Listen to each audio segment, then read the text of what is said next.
YouTube पर channel को subscribe कर लीजिएगा आप लोग।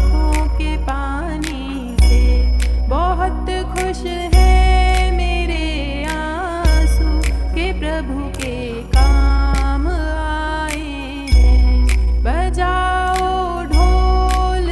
आज हम आपको लेकर चल रहे हैं एक ऐसी भक्ति संध्या की ओर जहां हर दिल भक्ति में डूब गया और हर आत्मा शिवमय हो उठी। ये वो पावन अवसर था जब गुरु मां ने ऐसा अद्वितीय भजन गाया कि पूरा पंडाल झूम उठा। भजन इतना भावपूर्ण और आत्मीय था कि जिसने भी सुना वो गुरु मां की भक्ति और गायकी की सराहना किए बिना नहीं रह सका। ये कहानी तब की है जब महाराज जी का विवाह अभी नहीं हुआ था। वे एक विशेष भजन सभा में भाग ले रहे थे। उसी सभा में गुरु मां भी उपस्थित थीं। जब उन्होंने पहली बार गुरु मां की मधुर वाणी में भजन सुना तो मानो उनका मन वही ठहर गया।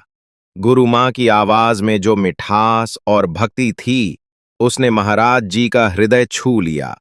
शादी के कुछ समय बाद महाराज जी ने एक भव्य भजन संध्या का आयोजन किया।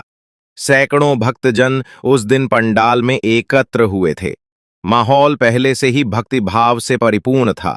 महाराज जी स्वयं भजनों की प्रस्तुति दे रहे थे। तभी उनकी दृष्टि गुरु मां पर पड़ी। उन्होंने सादर निवेदन किया कि गुरु मां कृपा करके भगवान शिव की महिमा में एक भजन प्रस्तुत करें। गुरु मां ने मुस्कुराते हुए स्वीकृति दी और मंच पर आईं।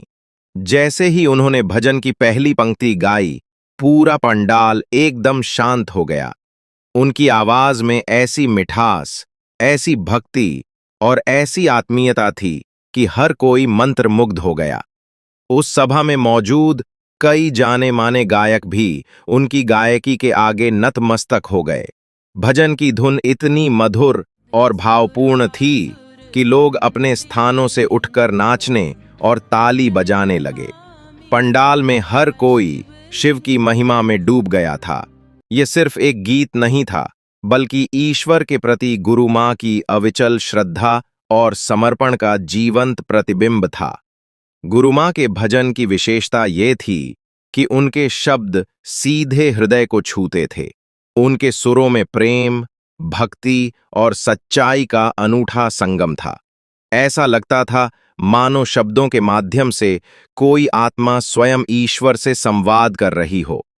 जैसे ही भजन समाप्त हुआ, पूरा पंडाल तालियों की गूंज से भर उठा। कई भक्तों की आंखें नम थीं। महाराज जी स्वयं इतने भाव विभोर हो उठे कि उन्होंने गुरु मां की गायकी की दिल से प्रशंसा की। उस दिन के बाद से गुरु मां का नाम हर किसी की जुबां पर था।